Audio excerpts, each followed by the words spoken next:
بسم اللہ الرحمن الرحیم الحمد للہ وحدہ والصلاة والسلام علی من لا نبی بعدہ۔ حضرات عشرہ مبشرہ میں سے 8 صحابہ اکرام کا تذکرہ ہوا ہے۔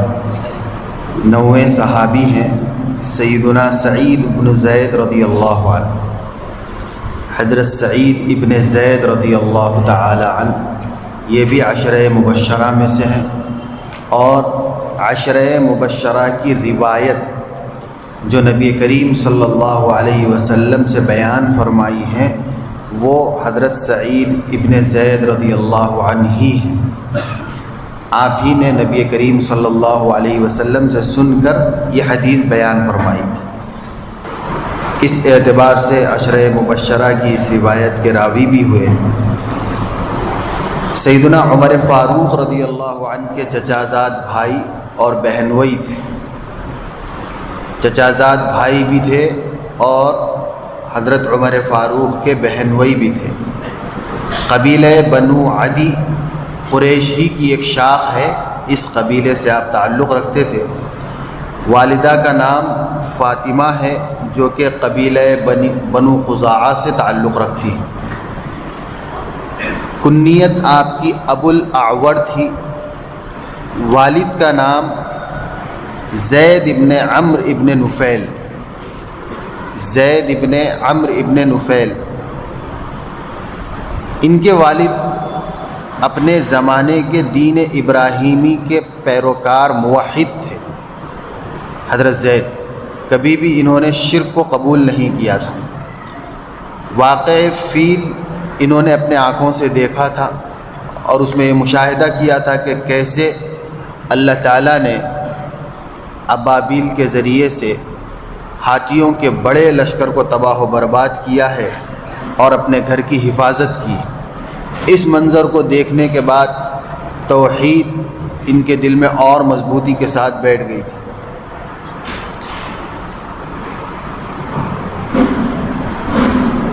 نبوت سے قبل حضور نبی کریم صلی اللہ علیہ وسلم نے حضرت زید کو دیکھا تھا مگر ملاقات نہیں ہو سکی تھی۔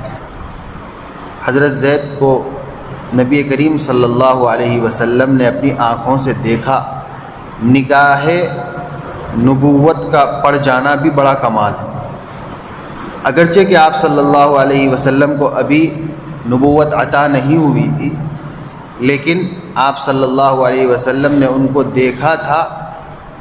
یہ حضرت زید کی بھی اپنی ایک مستقل تڑپ تھی حضور نبی کریم صلی اللہ علیہ وسلم کو دیکھنے اور ان پر ایمان لانے کی۔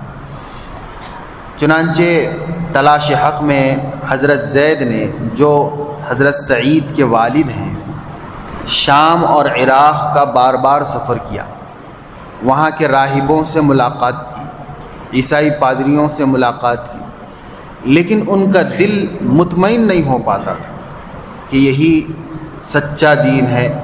اس پر ان کا دل اطمینان کا اظہار نہیں کرتا تھا، تو وہی بے چینی کے ساتھ واپس ہوتے تھے۔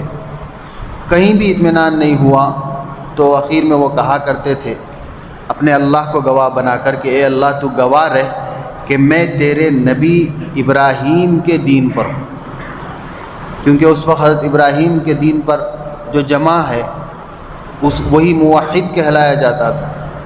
حضرت عیسیٰ علیہ السلام نبی بنا کر بھیجے گئے تھے، لیکن دین عیسوی میں بھی تحریف ہو گئی تھی، اس لیے حضرت عیسیٰ علیہ السلام کی صحیح تعلیمات تک بھی وہ نہیں پہنچ پا رہے تھے۔ عیسائی راہبوں اور پادریوں نے خلط ملط کر دیا تھا سب دین میں، تو بالآخر مجبور ہو کر انہوں نے کہا تھا کہ میں آپ کے نبی ابراہیم کے دین پر ہوں۔ ابراہیم کا دین توحید پرستی کا تھا، گویا میں اسی دین پر ہوں، یہ اللہ کو مخاطب کر کے کہتے تھے۔ اور یہ بھی کہتے تھے کہ اگر مجھے معلوم ہو جائے کہ تو اپنے لیے عبادت کے کون سے طریقے کو پسند کرتا ہے تو میں اسی طریقے کو اپنا کر تجھے راضی کرنے کی کوشش کروں گا۔ اور آخری نبی کے دیدار اور ان پر ایمان لانے کی کافی آرزو کا اظہار اپنے ساتھیوں کے سامنے کرتے تھے، اور پھر اللہ کو مخاطب کر کے یہ بھی کہتے تھے کہ اے اللہ اگر تو نے مجھے اس خیر و برکت سے محروم رکھنا طے کیا ہے تو میرے بیٹے کو اس برکت سے محروم مت رکھنا۔ چنانچہ ان کی دعا ہی کا نتیجہ تھا کہ اللہ تعالیٰ نے حضرت سعید کو ایمان کی دولت سے مشرف فرمایا۔ حضرت سعید یہ بھی ابتدا ہی میں مسلمان ہو چکے تھے، السابقون الاولون میں ان کا شمار ہوتا ہے۔ ان کے ساتھ ان کی اہلیہ فاطمہ بنت خطاب جو حضرت عمر رضی اللہ عنہ کی بہن ہے وہ بھی مسلمان ہو گئی تھی، اور پھر یہی دونوں بھائی بہن حضرت عمر کے بہن اور بہن بھائی یہ ذریعہ بنے حضرت عمر کے قبول اسلام کا، جس کا تفصیلی واقعہ آپ نے سنا۔ حضرت سعید ابن زید کے جو والد تھے حضرت زید ابن عمرو ابن نفیل، یہ شروع ہی سے موحد تھے۔ ایک دن مکہ مکرمہ میں ایک تہوار چل رہا تھا جس میں سارے لوگ بن سور کر نئے کپڑے پہن کر باہر گھوم پھر رہے تھے۔ عورتیں اور بچے بچیاں بھی پوری تیاری کے ساتھ جشن منا رہی تھیں، اور سب لوگ بکروں کو اپنے معبودوں کے بھینٹ چڑھانے کے لیے تیار کر کے لے جا رہے تھے، یعنی جن جن کی وہ پوجا کرتے تھے۔ کوئی حبل کی پوجا کرتا تھا، کوئی لات کی پوجا کرتا تھا، کوئی عزا کی پوجا کرتا تھا، تو اپنے اپنے مورتیوں پر بکروں کا چڑھاوا چڑھانے کے لیے بکروں کو تیار کر کے لے جا رہے تھے۔ تو حضرت زید خانہ کعبہ کی دیوار سے ٹیک لگا کر یہ کہنے لگے کہ کیسی عجیب بات ہے کہ اللہ ہی کی برسات بارش کی نعمت سے کھیتی ہوگی، گھاس ہوگی، اسی گھاس کو کھا کر ان بکریوں نے اپنا پیٹ بھرا ہے، اپنی صحت بنائی ہے۔ اب ان بکریوں کو بجائے اللہ کے نام پہ قربان کرنے کے، اللہ کے علاوہ کسی اور کے نام پہ قربان کرنے کے لیے لے جا رہے ہیں۔ اس طرح کی گفتگو وہ برابر کرتے جا رہے تھے۔ ان بے وقوفوں کی بے وقوفی پر اظہار تعسف و ملامت کا اظہار کر رہے تھے۔ تو بازو ان کے بیٹھے ہوئے تھے خطاب جو حضرت عمر رضی اللہ عنہ کے والد ہیں، انہوں نے بہت دیر تک سنا۔ اس کے بعد غصے میں اٹھ کر، چونکہ حضرت خطاب کے بھائی تھے سعید حضرت زید، غصے میں اٹھ کر ایک زوردار تمانچہ رسید کیا اور کہا کہ آئندہ تیری زبان سے ہمارے معبودوں کے بارے میں اس طرح کی باتیں اگر سننے میں آئیں گی تو ہم صف ہستی سے ہی مٹا دیں گے۔ اور پھر جاتے جاتے کچھ نوجوان اوباشوں کو کہا کہ اس پر حملہ کرو، اسے کوئی سبق سکھانا چاہیے، بہت دنوں سے یہ بہکی بہکی باتیں کر رہا ہے۔ تو نوجوان عرب کے انہوں نے سب مل کر حضرت زید پر حملہ کیا، جس سے وہ زخمی ہو گئے، اور پھر لوگوں نے سب مل کر ان کا مقاطعہ کر دیا۔ تو غار حرا جس پہاڑ پر ہے جبل نور، اس پہاڑ پر جا کر حضرت زید رہنے لگے۔ ان کو مکے کی آبادی میں آنے کی اجازت نہیں تھی۔ چھپ چھپ کر کبھی کبھار وہ مکے کی آبادی میں آ کر اپنے دوستوں سے، رشتہ داروں سے ملاقات کر کے جاتے تھے۔ اسی طرح ایک مرتبہ وہ آئے تو دیکھا کہ خانہ کعبہ کے پاس کچھ لوگ بیٹھ کر مشورہ کر رہے ہیں، ان کے قریب جا کر بیٹھ گئے۔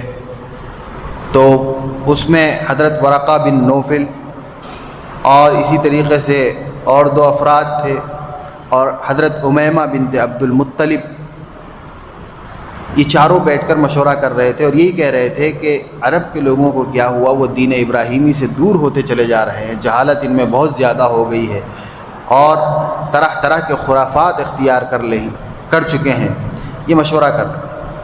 تو حضرت زید بھی اس میں شریک ہوئے اور انہوں نے کہا کہ میں بھی تو یہی کہہ رہا ہوں اتنے دن سے، اسی بنیاد پر میرا بائیکاٹ بھی ہوا ہے، تو ہمیں غور کرنا چاہیے کہ آخر سچا مذہب کیا ہے، یہ ہماری ذمہ داری ہے۔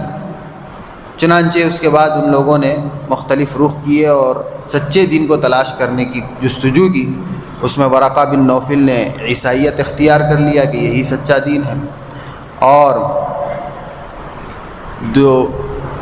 دو اصحاب اور تھے ان کے ساتھ، ان لوگوں کو کسی چیز پر بھی اطمینان نہیں ہو سکا، امیمہ بنت عبد المطلب کو بھی کسی چیز پر اطمینان نہیں ہو سکا۔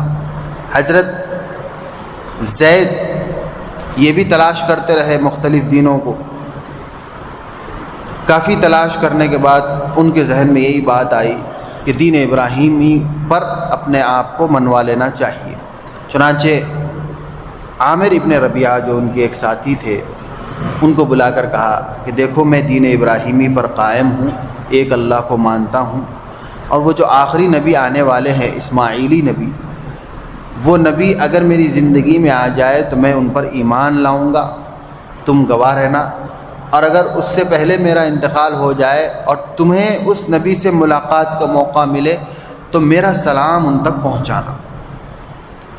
عامر ابن ربیعہ مسلمان ہوئے تھے بعد میں، انہوں نے اسلام کے بعد زید کا یہ واقعہ رضی اللہ عنہ حضرت نبی کریم صلی اللہ علیہ وسلم کے سامنے رکھا، تو اللہ کے نبی صلی اللہ علیہ وسلم نے ان کے سلام کا جواب بھی دیا اور فرمایا کہ زید کو میں نے جنت میں دیکھا ہے، اللہ تعالیٰ نے ان کی بخشش و مغفرت فرما کر جنتیوں میں ان کا شمار فرمایا ہے۔ اس طرح حضرت زید نبی کی بعثت سے 5 سال قبل ہی وفات پا چکے، لیکن نبی کریم صلی اللہ علیہ وسلم سے تعلق اور پیشگی ایمان لانے کے اظہار کی بنیاد پر اللہ تعالیٰ نے انہیں مومنین میں شمار فرمایا ہے۔ اور چونکہ موحد تھے، شروع ہی سے غیر کی پرستش ان کو سمجھ میں نہیں آتی تھی، اور انہی کے زیر تربیت حضرت سعید کی پرورش ہوئی تھی، اس لیے حضرت سعید ابن زید جو عشرہ مبشرہ میں سے ہے، انہوں نے بھی سابقہ زندگی میں کبھی بھی شرک اور کفر نہیں کیا۔ اسی طریقے سے شراب نوشی جو مکہ کا عام رواج تھا، اس سے بھی یہ زندگی بھر اسلام سے پہلے بھی بچے رہے۔ اس کے علاوہ اور بھی جو گناہ تھے جو معاشرے میں پھیل گئے تھے، ان سب گناہوں سے حضرت سعید بھی محفوظ رہے ہیں۔ تمام غزوات میں ایمان لانے کے بعد سوائے غزوہ بدر کے تمام غزوات میں شریک رہے ہیں، برابر کا حصہ لیا ہے۔ غزوہ بدر میں بھی نبی کریم صلی اللہ علیہ وسلم کے ابو سفیان کے قافلے کی خبر لانے کے لیے بھیجے گئے 2 افراد میں آپ شامل تھے، حضرت طلحہ ابن عبید اللہ ایک تھے، اور ایک حضرت سعید ابن زید رضی اللہ عنہ۔ تو نبی کے حکم سے شریک نہیں ہو سکے تھے غزوہ بدر میں، کسی اور کام پر گئے ہوئے تھے، اس لیے نبی کریم صلی اللہ علیہ وسلم نے ان کو شامل رہنے والوں میں شمار کیا ہے۔ اور جو مال غنیمت ملا تھا بدر کا، اس میں انہیں بھی تمام مجاہدین کے برابر کا حصہ دیا ہے، تو ثواب میں تو برابر شریک رہے ہیں بدر کے بھی۔ اس کے علاوہ تمام غزوات میں شریک رہے ہیں۔ یرموک کی جنگ میں حضرت عمر فاروق رضی اللہ عنہ کے زمانے میں جو جنگ ہوئی تھی عیسائیوں کے ساتھ، اس میں شاندار مظاہرہ کیا ہے۔ عیسائی 1 لاکھ کا لشکر تھا عیسائیوں کا، اور مسلمانوں کا لشکر صرف 24,000 کا تھا۔ وہ خود بیان کرتے ہیں یرموک کی تفصیل کہ عیسائیوں کا بڑا 1 لاکھ کا لشکر ایک پہاڑ کی طرح تیزی کے ساتھ مسلمانوں کے قریب ہوتا جا رہا تھا۔ مسلمانوں کی ہمتیں ابتداءً پست ہو رہی تھی، صلیب اٹھا کر وہ لوگ نعرے لگاتے ہوئے آگے بڑھ رہے تھے۔ ایسے میں حضرت ابو عبیدہ بن الجراح رضی اللہ عنہ، یہ بھی عشرہ مبشرہ میں سے ہیں، یہ مسلمانوں کے لشکر کو لیڈ کر رہے تھے، اس کو کمانڈ کر رہے تھے۔ انہوں نے ایک خطبہ دیا زوردار، اور مسلمانوں کو اس میں گرمانے کی کوشش کی، اور یہ کہا کہ دیکھو ہم پیچھے ہٹنے کے لیے نہیں آئے ہیں، اللہ تعالیٰ نے ہم سے وعدہ کیا ہے ان تنصروا اللہ ینصرکم ویثبت اقدامکم، اگر تم اللہ کی مدد کرو گے، اللہ کے دین کی مدد کرو گے، یعنی اس کی حفاظت کے لیے جمے رہو گے، تو اللہ بھی تمہاری برابر کی مدد کرے گا اور تمہارے پیروں کو جمائے رکھے گا میدان میں۔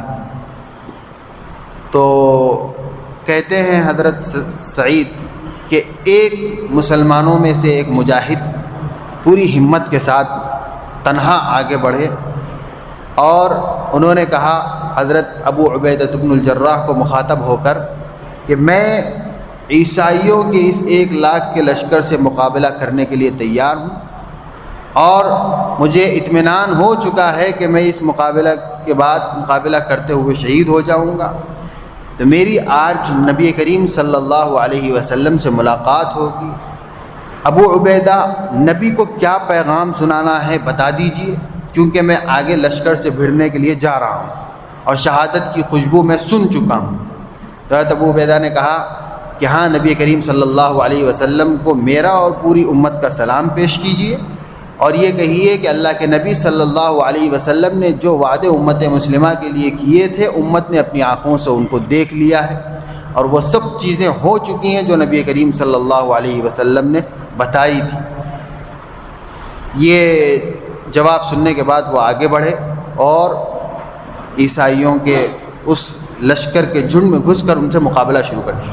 حضرت سعید کہتے ہیں کہ اس مرد مجاہد کی بہادری کو دیکھنے کے بعد پھر میرے اندر بھی ہمت آئی، اور پھر میں بھی دوسرے نمبر پر آگے بڑھ کر، میں تیر انداز تھا، تیر چلانے والا تھا، تو آگے بڑھ کر اپنے گھٹنوں پر بیٹھا اور عیسائیوں کے ایک ایک فوجی پر نشانہ ٹاک کر تیر چلانا شروع کر دیا، اور پھر یہ سلسلہ چلتا رہا۔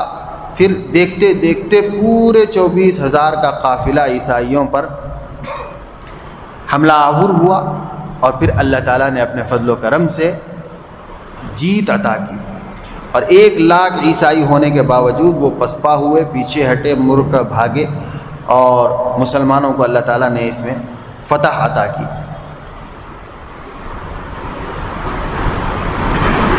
حضرت سعید بن زید رضی اللہ عنہ کی وفات سن 50 ہجری میں مدینے میں ہوئی ہے۔ وادی عقیق میں جمعے کی تیاری کرتے ہوئے آپ اس دنیا سے رخصت ہوئے ہیں۔ حضرت عبداللہ ابن عمر رضی اللہ عنہ کو اطلاع ملی، آپ بھی جمعے کی تیاری کر رہے تھے، تو آپ پہنچے۔ سیدنا سعد ابن ابی وقاص رضی اللہ عنہ نے آپ کو غسل دیا ہے، عبداللہ ابن عمر رضی اللہ عنہ نے آپ کی نماز جنازہ پڑھائی ہے، جنت البقیع میں آپ کی تدفین ہوئی ہے۔ تدفین کے وقت آپ کی عمر 81 برس کی تھی۔ اللہ تعالیٰ حضرت سعید بن زید رضی اللہ عنہ سے راضی ہو جائے، اور جو نبی کریم صلی اللہ علیہ وسلم کے ساتھ انہوں نے جانثاری کے، وفاداری کے تیور دکھائے ہیں اپنے فضل و کرم سے، اس پر اللہ تعالیٰ ان کو اجر جزیل عطا فرمائے۔ 10ویں صحابی ہیں ابو عبیدہ بن الجراح رضی اللہ تعالی عنہ، یہ بھی عشرہ مبشرہ میں سے ہیں۔ اللہ کے نبی صلی اللہ علیہ وسلم نے ان کے بارے میں فرمایا تھا، ان لکل امت امین وامین هذه الامة ابو عبیدہ، اس لیے حضرت ابو عبیدہ کا لقب ہی ہے امین هذه الامة۔ ہر امت کا ایک امین امانت دار ہوتا ہے جس پر نبی بھروسہ کر کے اپنی کچھ باتیں جو اوروں کو نہیں بتاتا ان کو بتاتا ہے۔ میری امت کا امین ابو عبیدہ بن الجراح ہے، یہ نبی کریم صلی اللہ علیہ وسلم نے فرمایا۔ آپ کا نام عامر ہے، والد کا نام عبداللہ، دادا کا نام جراح، کنیت آپ کی ابو عبیدہ۔ باپ کے بجائے اپنے دادا سے اپنے آپ کو منسوب کرتے تھے۔ ابو عبیدہ بن الجراح، والد کا نام تو عبداللہ تھا، لیکن ابو عبیدہ ابن عبداللہ کے بجائے ابو عبیدہ بن الجراح سے یہ مشہور ہوئے ہیں۔ وجہ اس کی مورخین یہ بیان کرتے ہیں کہ آپ کے جو والد تھے عبداللہ، وہ کفر کی حالت میں مرے ہیں، بلکہ جنگ بدر میں حضرت ابو عبیدہ بن الجراح ہی کے ہاتھوں قتل ہوئے، یعنی انہوں نے اپنے باپ کو ہی قتل کیا ہے۔ کفر کی دفاع میں مسلمانوں کے خلاف ہتھیار اٹھا کر آگے بڑھے تھے، تو یہ نہیں دیکھا کہ سامنے باپ ہے، یہ دیکھا کہ ایک طرف اسلام ہے اور ایک طرف کفر ہے، ایک طرف حق ہے ایک طرف باطل ہے، حق کو غالب کرنا ہے، اس کے لیے ہم سامنے جو بھی ہیں اس کا سر قلم کرنا ہے۔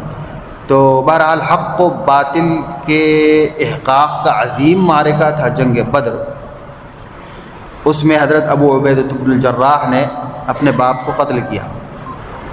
اسی وجہ سے کفر کی حالت میں چونکہ ان کے باپ اس دنیا سے گئے ہیں، تو کفر کی طرف نسبت کو مناسب نہیں سمجھ کر انہوں نے دادا کی طرف اپنی نسبت کی تھی، ابو عبیدہ بن الجراح۔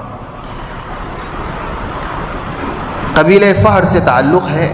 آپ صلی اللہ علیہ وسلم کے سلسلے نسب میں ایک نام فہر آئے گا، اس دادا پر جا کر نبی کریم صلی اللہ علیہ وسلم سے آپ کا نسب جا ملتا ہے۔ آپ کی والدہ امیمہ بنت غنم نے اسلام قبول کیا تھا۔ حضرت ابو عبیدہ کی پیدائش ہجرت نبوی سے 40 برس قبل ہوئی ہے۔ متوسط گھرانوں میں سے تھے، مکے کے جو درمیانی گھرانے تھے اس میں سے تھے۔ فنون حرب سے واقف تھے۔ آپ کا بھی ذریعہ معاش تجارت ہی تھا، اور صحابہ کی طرح، سابقون الاولون کی طرح اسلام سے پہلے آپ بھی تمام تر برائیوں سے محفوظ رہے۔ شراب نوشی جو عرب کی ایک عام وبا تھی، حضرت ابو عبیدہ اس وبا سے بھی محفوظ رہے، اور اسی طریقے سے دیگر برائیوں سے اللہ تعالیٰ نے محفوظ رکھا تھا۔ مدینے میں ہجرت کی، حبشہ کی ہجرت بھی کی تھی حضرت ابو عبیدہ نے، اور مدینے کی ہجرت بھی کی تھی۔ مدینے میں مواخات سعد ابن معاذ کے ساتھ، یا بعض روایتوں کے مطابق حضرت محمد ابن مسلمہ کے ساتھ، اور ان کی وفات کے بعد حضرت معاذ ابن جبل کے ساتھ آپ کی مواخات کرائی گئی تھی، بھائی چارگی کا عمل کرایا گیا تھا۔ تمام غزوات میں شریک رہے ہیں نبی کریم صلی اللہ علیہ وسلم کے ساتھ۔ اور غزوہ احد میں اللہ کے نبی صلی اللہ علیہ وسلم کے رخسار مبارک پر جو زرہ دھس گئی تھی، حضرت ابو عبیدہ نے دیکھا تو دوڑتے ہوئے آئے اور آ کر اپنے دونوں دانتوں سے، سامنے کے دونوں دانتوں سے پکڑ کر اسے کھینچا تھا، جس کے نتیجے میں ان کے سامنے کے دونوں دانت ٹوٹ گئے تھے۔ تو زندگی بھر فخر کرتے تھے کہ میرے دو دانت نبی کریم صلی اللہ علیہ وسلم کی حفاظت میں شہید ہوئے ہیں۔ زندگی بھر اس کو بیان کرتے تھے اور فخر کرتے تھے۔ اسی موقع پر اللہ کے نبی صلی اللہ علیہ وسلم نے الگ سے پھر حضرت ابو عبیدہ کو کہا تھا کہ یہ جنتی، پورے جذبے کے ساتھ نبی کریم صلی اللہ علیہ وسلم نے کہا تھا کہ جب زرہ کو کھینچ کر نکالا تھا حضرت ابو عبیدہ نے نبی کریم صلی اللہ علیہ وسلم کے جسم سے، تو آپ نے فرمایا کہ ابو عبیدہ یقیناً تم جنتی ہو۔ حضرت ابو عبیدہ نے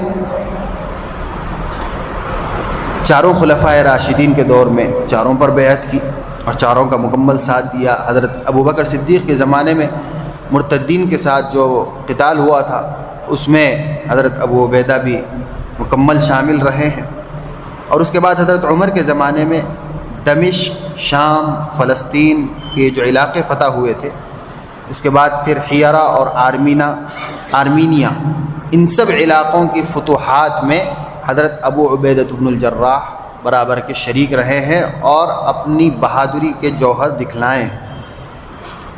بعد میں حضرت کو شام کی گورنری پر مقرر کر دیا گیا تھا۔ سن 18 ہجری میں شام میں طاعون کی ایک وبا پھیلی تھی، جس وبا میں لوگ بکثرت مر رہے تھے۔ حضرت ابو عبیدہ بن الجراح بھی اسی وبا سے متاثر ہوئے، اور جابیہ ایک مقام ہے، اس مقام پر آپ بیماری کی حالت میں اس دنیا سے رخصت ہوئے ہیں۔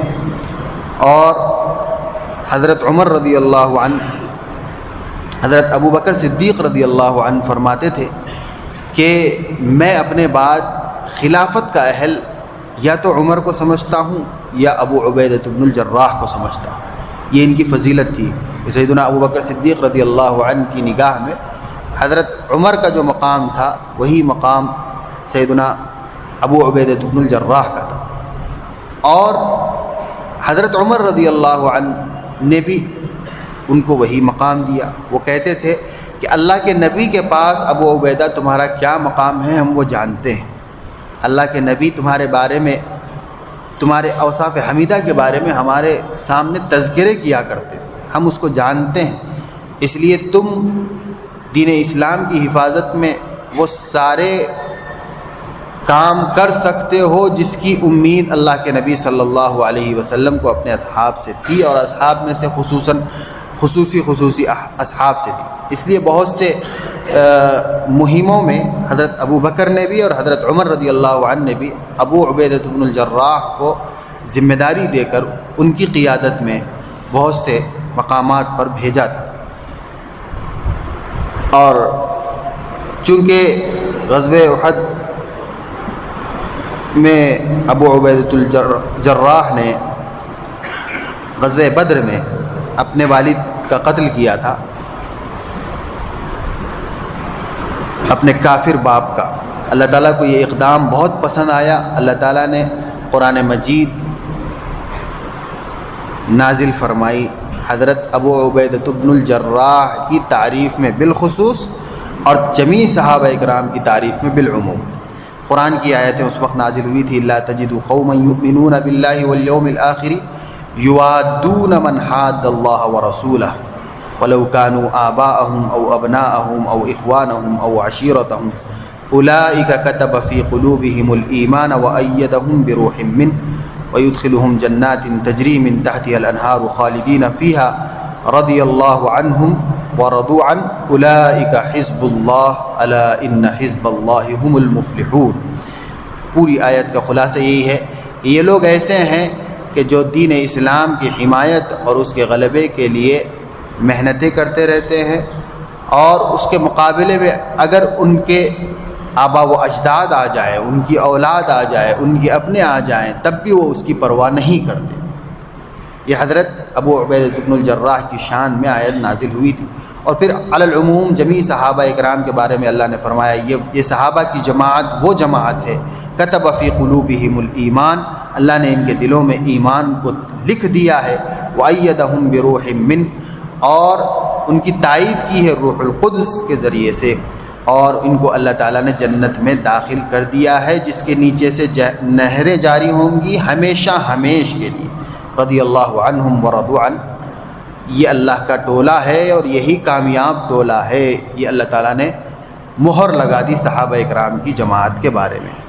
بہرحال حضرت ابو عبیدۃ بن الجراح بڑے رحم دل اور نرم مزاج آدمی بھی تھے، سادہ اور زاہدانہ زندگی رکھتے تھے۔ سیدنا عمر فاروق رضی اللہ عنہ نے آخری وقت میں فرمایا کہ آج ابو عبیدہ زندہ ہوتے تو میں ان کو خلیفہ بناتا۔ جب آپ طاعون کی خطرناک بیماری میں مبتلا تھے اور موت کا وقت قریب تھا تو آپ نے لشکر اسلام کو یہ وصیت کی تھی، اقیموا الصلاۃ صوموا شہر رمضان تصدقوا حجوا واعتمروا وتواصوا وانصحوا لامرائکم، نماز قائم کرو، ماہ رمضان کے روزے رکھو، صدقہ خیرات کرتے رہو، حج اور عمرہ کرو، ایک دوسرے کو اچھی باتوں کی تلقین کرو، اپنے حکمرانوں کی خیرخواہی کرو، انہیں کبھی دھوکہ نہ دو، دیکھنا دنیا کہیں تمہیں غافل نہ کر دے، آگاہ رہو کہ اگر کسی آدمی کو 1000 سال کی عمر بھی مل جائے تو اس کا انجام بھی وہی ہوگا جو تم آج میرا دیکھ رہے ہو، موت سے کوئی نہیں بچ سکتا، سب کو میری طرف سے سلام اور تم پر اللہ کی رحمت ہو۔ پھر سیدنا معاذ بن جبل رضی اللہ عنہ نے فرمایا کہ لوگوں کو نماز پڑھایا کرو، یہ جملہ دوبارہ ارشاد فرمایا، اور پھر اس کے بعد کہا کہ اچھا اللہ حافظ، اور اس کے بعد روح قفص عنصری سے پرواز کر گئی، انا للہ و انا الیہ راجعون۔ 18 ہجری میں آپ کی وفات ہوئی ہے۔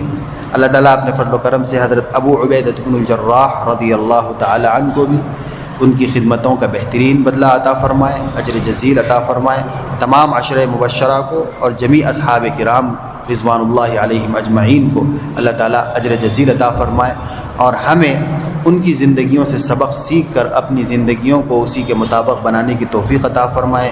نبی کریم صلی اللہ علیہ وسلم کی جیسی اطاعت ان اصحاب کرام نے کی تھی، ہمیں بھی ویسی اطاعت کا کچھ حصہ اللہ تعالیٰ اپنی زندگیوں میں اپنی موت سے قبل عطا فرما دے، اور اپنے فضل و کرم سے ہمارے اعمال کو اللہ تعالیٰ شرف قبول بخشے۔